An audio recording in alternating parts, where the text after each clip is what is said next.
India TV YouTube channel को subscribe करें और बेल आइकन दबाएं। नमस्कार, आप देख रहे हैं इंडिया टीवी, आपके साथ मैं हूं मीनाक्षी जोशी। और अब वक्त हो गया है खबरों के तूफान ब्रेकिंग न्यूज का, जहां इस वक्त की सबसे बड़ी ब्रेकिंग न्यूज काबुल में फंसे हुए हिंदुस्तानियों को लेकर एयरफोर्स का विमान अब से थोड़ी ही देर पहले जामनगर पहुंचा और अब थोड़ी ही देर में वो जामनगर से उड़ान भरने वाला है दिल्ली के हिंडन एयरबेस के लिए। जी हां, 148 जिंदगियों को बचाकर भारतीय इंडियन एयरफोर्स का C-17 ग्लोबमास्टर विमान भारत पहुंच चुका है।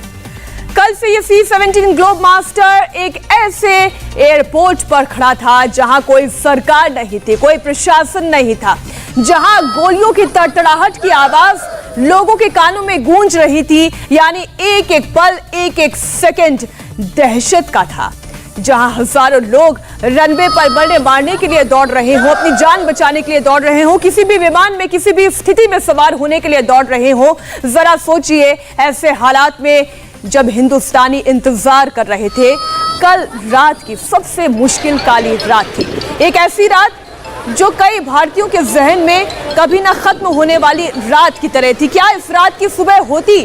और आप देखिए, आज जब सुबह हुई तो आज की सुबह इनके लिए सबसे सुनहरी सुबह थी, क्योंकि आज इनकी वतन वापसी हुई। जी हां, C-17 ग्लोबमास्टर ने आज सुबह 10:50 पर गुजरात के जामनगर में लैंड किया।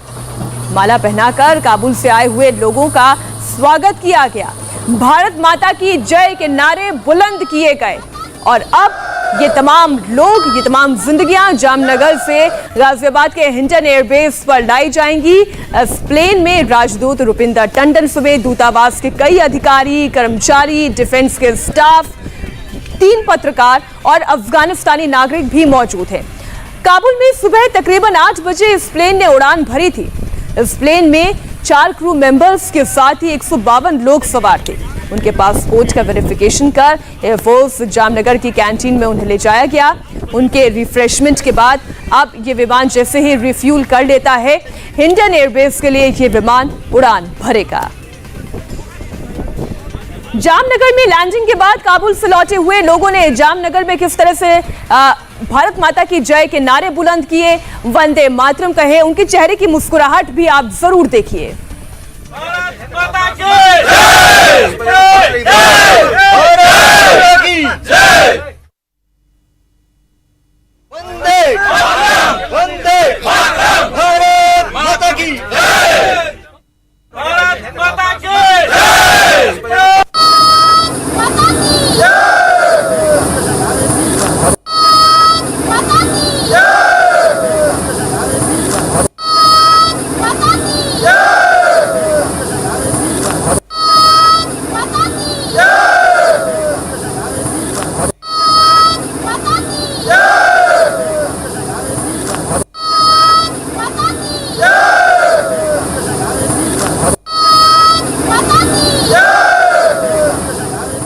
काबुल से लौटे हुए लोगों ने वहां के हालात के बारे में बताया।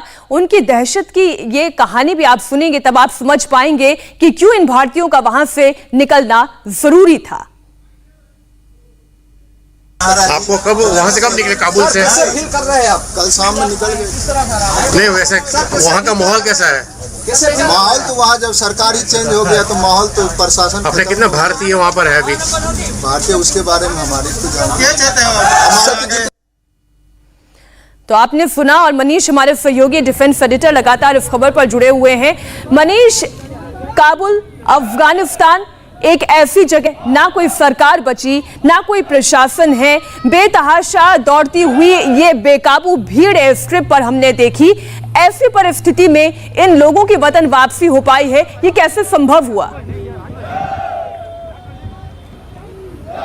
देखिए, इसके पीछे कोई और नहीं तो बल्कि प्राइम मिनिस्टर का इनिशिएटिव, साथ में एमईए की रणनीति और सबसे इंपॉर्टेंट देवदूत यानी एयर वॉरियर्स हैं, जिन्होंने हर चुनौती का सामना करते हुए कल शाम को 4:30 बजे यहां से हिंडन एयरबेस से ग्लोबमास्टर को फ्लाई किया। उसमें भारतीय वायुसेना के पायलट, को पायलट, लोडर और 4 और थे। तो उसके अलावा करीबन 100 की संख्या में भारतीय वायुसेना के गरुड़ कमांडोज थे जो पूरे वॉरलोड और बैटल लोड कैपेसिटी के साथ थे। चुनौती इस बात की थी कि जिस तरीके की तस्वीरें थी काबुल की इंटरनेशनल एयरपोर्ट की, तो ये बिल्कुल साफ था कि तालिबान का भी एक खतरा है, ऊपर से वहां के लोग जो कि लगातार ये कोशिश कर रहे थे कि वो फ्लाइट ले सके, उनसे निपटना बहुत जरूरी था। और इसीलिए सबसे पहले जब यहां से 4:20 पर यह फ्लाई किया ग्लोब मास्टर, तो उसके बाद सीधा तजाकिस्तान पहुंचा और एयर स्पेस पाकिस्तान और ईरान के पूरी तरीके से अवॉइड करना था, इसीलिए पर्शियन गल्फ से होते हुए ओमान के जरिए यह सीधा तजाकिस्तान पहुंचा, तजाकिस्तान में होल्ड किया और फिर इंतजार किया गया कि पूरी तरीके से टारमेक क्लियर हो।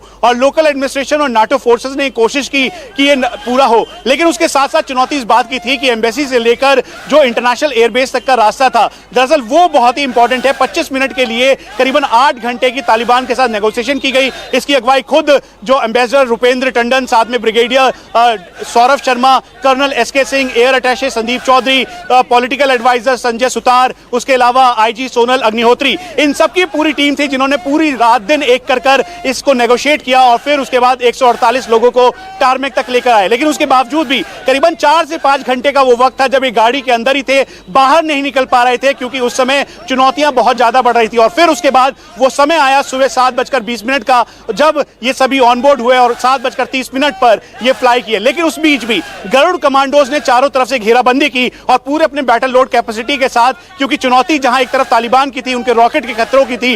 हालांकि तालिबान ये कह रहा था कि वो नुकसान नहीं पहुंचाएगा, लेकिन ट्रस्ट डेफिसिट है और इसी वजह से जो गरुड़ कमांडोज हैं उन्होंने चारों तरफ से घेराबंदी की और फिर पायलट ने अपनी सूझबूझ दिखाते हुए तुरंत 7:30 का वक्त था जब वो सीधा यहां के लिए यानी जामनगर के लिए फ्लाई किया और अब से कुछ देर बाद वो यहां पहुंचेंगे। इसके अंदर इस समय C-17 ग्लोब मास्टर के अंदर जहां इंडियन एम्बेसीज के लोग हैं, तो वहीं ITBP के 2IC रवि गौतम भी इसमें हैं। उसके अलावा जो सीनियर ऑफिशियल्स हैं वो हैं। कहा ये कहानी काबुल के अनरेस्ट की कहानी, अफगानिस्तान के गृह युद्ध की कहानी जब भी लिखी जाएगी तो ये कहा जरूर जाएगा कि एक ऐसा इलाका जहां ना सरकार है, ना प्रशासन है, ना तंत्र है, भीड़ बेकाबू और इन सब के बीच भारतीय वायुसेना जो देवदूत बनकर वहां पर आई, इन लोगों की जानों को बचाकर लौटाकर वतन वापसी करा पाई। और ये सब कैसे संभव हुआ, उसकी एक एक सिलसिलेवार कड़ी हम आपके सामने रख रहे हैं। और इसी से जुड़ी हुई